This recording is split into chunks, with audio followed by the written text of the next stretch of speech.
Aloha from my audience. There's my husband and my two sisters calling in. All right. So there are four of us here. There's me and you three audience members.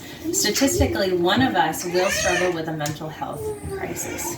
In fact, mental health in America is so widespread that each and every one of us are either going to know somebody struggling with a mental health crisis, or us ourselves will go through a mental health crisis. Me, I struggled with postpartum depression after my first child, and thankfully with the help and support of family members and friends, I was able to overcome that darkness.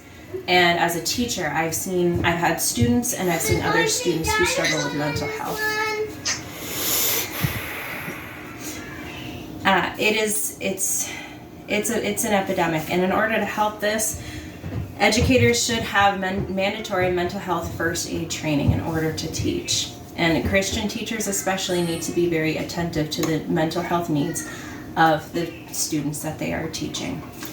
In this presentation, I'm going to go over first how this is a rising concern in America. Second, what youth mental health first aid is and how it can help. And third, why it is our calling from God to help children in need. So, a 2016 to 2019 study showed that from ages of 3 to 17-year-olds, 9.4% struggle with anxiety, 8.9% struggle with behavioral disorders, and 4.4% struggle with depression. As you can see, the 12 to 17-year-old range is the most prevalent amongst these, except for in behavioral disorders. It does start to decline as they get older. In an NPR article from Meg Anderson and Kawitha Cardoza, they are quoted to say, "You might call it a silent epidemic." Why is it considered a silent epidemic, you may ask? Because 80% of mental illness goes untreated.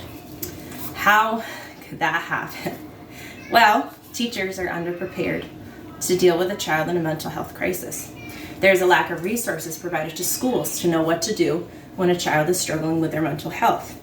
And lastly, mental health is not prioritized in an academic setting.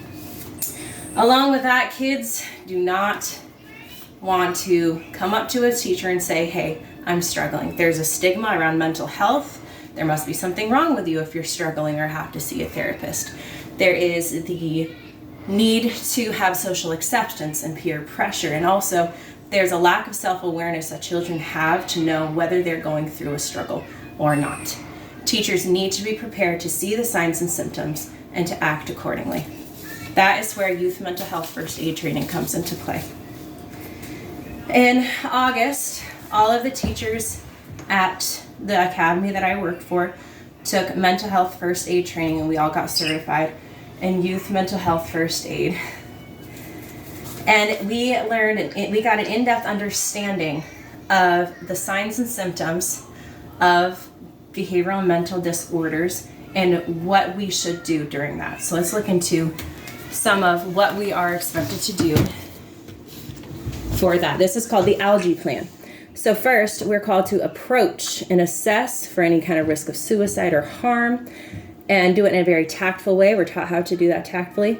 We're called to listen non-judgmentally, give reassurance and information to the child, encourage professional help if needed. This is very fluid, so not all these steps needs to be covered with every single child. It is kind of a whatever is fitting situation. And then also encourage self-help and other support strategies.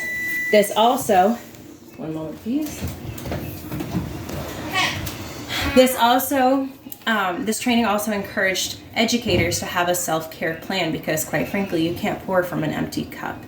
You need to be able to help while also being in a good mental health space yourself. The most interesting fact that I found about this is that having one supportive adult in a child's life increases their likelihood of mental health success dramatically, and it reduces the risk of mental health disorders. So, why is this important to Christian teachers especially? Well, the good book says so. 2 Corinthians 3-4. Praise be to the God and Father of our Lord Jesus Christ, the Father of compassion and the God of all comfort, who comforts us in all our troubles so that we can comfort those in any trouble with the comfort we ourselves receive from God.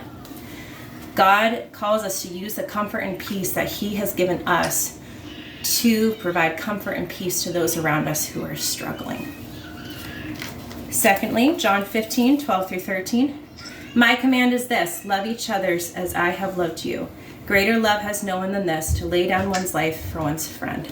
God calls us to love people in the way that he loves us, in a restorative, non-judgmental, forgiving, and empathetic way, which goes along with the listening and the giving parts of the Algae plan. Lastly, Psalm 34:17-18.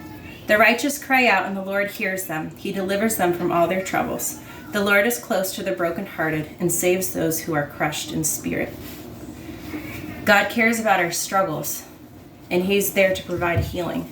And what a blessing it would be if we could be vessels of that healing.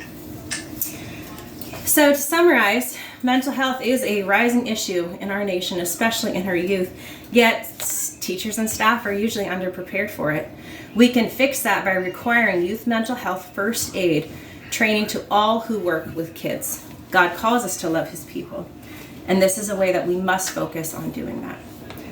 Imagine if it were you, struggling, drowning, needing help, and then God sends someone into your life to help you, to love you, and to get to you the support that you need. What a blessing that person will be.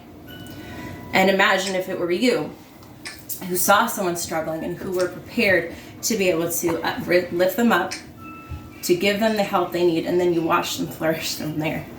What a blessing that would be. What a testimony that would be. As educators, we need to take this seriously. Our actions in a mental health crisis could save a life. Thank you.